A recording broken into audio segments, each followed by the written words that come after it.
Welcome back to another technical deep dive here in the debug zone.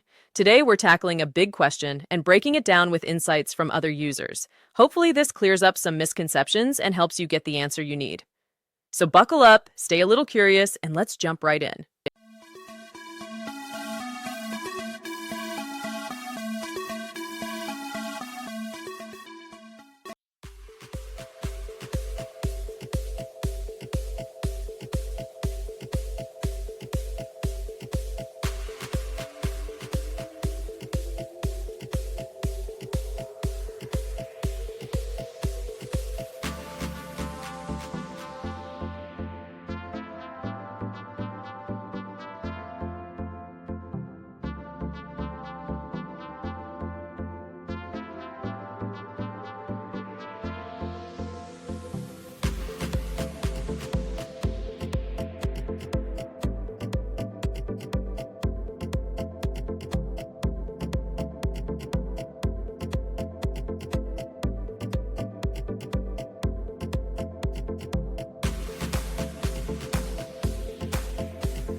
And that's a wrap.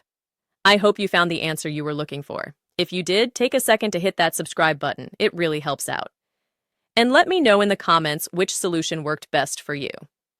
See you next time in the debug zone.